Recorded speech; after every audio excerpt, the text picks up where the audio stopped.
it did make sense to me. Whatever sense it did make, I didn't think it was funny.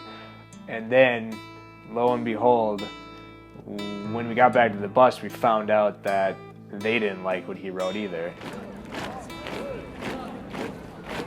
And so he had to write an apology to them. They didn't accept it. He had to write a second apology to them, and they didn't accept that. And our last night there, the situation still hadn't been resolved. So he had to write a third note, and that was all that we knew.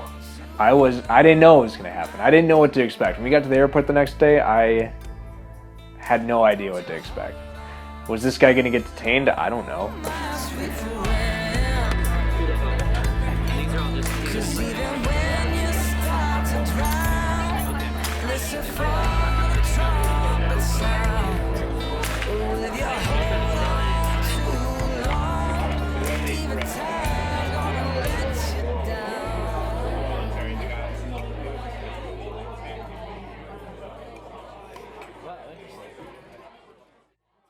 So we get into North Korea at night. The next day we run a 10K. We go to the DMZ, we see the Atrocities of American Museum, we see some of the city, and our friend, he wrote something in a book and they didn't like it. And so he's still in limbo with this whole thing. We don't know what the outcome's gonna be. Another thing that we did was we went to a steel factory. Basically, we walked into this huge building where they were melting down steel in this huge furnace. It was crazy. I've never been that close to anything like that before. And then they make it into these steel beams. So we got to see that process. And then they showed us where the workers, I don't know, not accommodations, but amenities or things that they have access to, like a pool, which they happened to be filling up as we got there, which was kind of strange. It makes you wonder whether they didn't finish in time for their visitors, or if it's ever full. They showed us where they make their food. They showed us, oh cool, we got to play ping pong. They have this room just full of ping pong tables where they let their workers play ping pong. Maybe, I don't know, maybe they don't. Maybe that's just there for display. I have no idea, but we got to play ping pong. Oh yeah, and outside they had a monkey. they had a monkey, they had some dogs in cages. They may or may not eat, don't know. They had a deer, but the monkey was pretty cool. Mr. Lee, our bus driver, he was grabbing lettuce and he'd feed it through the fence and the monkey would eat it. He loved the lettuce. He'd have his hands, he'd be fist deep in lettuce, and Mr. Lee would hand more lettuce through, and he'd drop one and grab that lettuce. Loved his lettuce. So the last day it's Kim Il-sung's birthday, and we're walking around. We went to the park, saw a lot of people throughout the week, really, lined up and in groups practicing for something on the May 15th. We saw people playing badminton, saw people drinking and singing. Yeah, you're darling. Tell us more. So he's already been 2.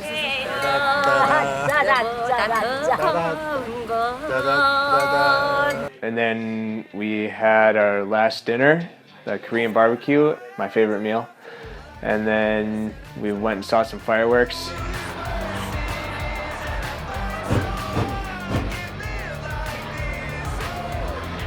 And then we went back to the hotel, went up to our room, packed, and went to bed, still not sure what was going to happen with our friend who wrote that message.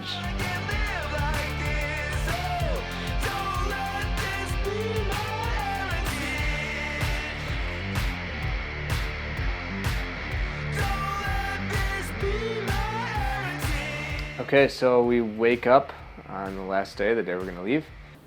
Did you sleep well? I did, actually. I slept real good. I could have kept sleeping. We meet down in the lobby bright and early. It was breakfast. It was killer. This bread, last. I remember talking to our buddy and he had just written his third apology letter, and he said that they accepted it.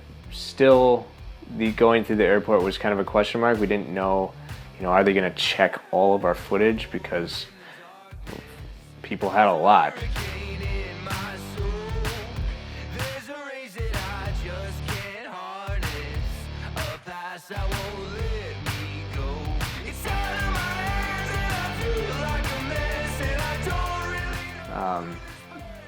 We didn't really know what that was going to be like. So anyways, we got on the bus, went, and said our goodbyes to our tour guides, and then went through customs, and they didn't check anything.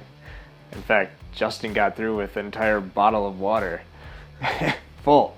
So it was one of the fastest security checkpoints that I've ever gone through in my life. While we were in the airport waiting for our flight, we went to a coffee bar and then rushed to our gate, the flight that we almost missed. It's like the worst place. Yeah.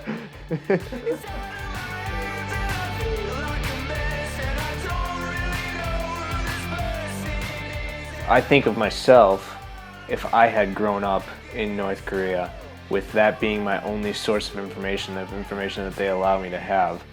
Growing up in that kind of environment, I think I would probably I don't know, because I haven't grown up in that environment, but I would probably idolize Kim Il-sung and Kim Jong-il and Kim Jong-un. Yeah, and at the same time, I mean, in any society, you're gonna have people who ask questions and who are skeptics.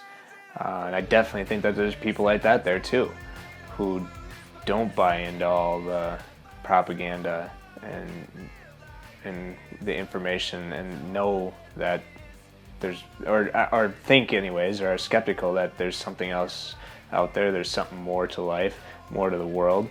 But you can't talk about that. I don't even think you can lead on to the fact that you might be considering that kind of stuff. Because that'll get you into trouble. At least that's what it seemed like. I mean, we were even advised to not talk about certain topics with our tour guides, just because they can't talk about that stuff. Or, yeah, I mean, there's definitely people there, I'm sure, lots of people who are suspicious, who are skeptical, but there's nothing they can do about it. But as far as the people go, yeah, I mean, the people are people. Be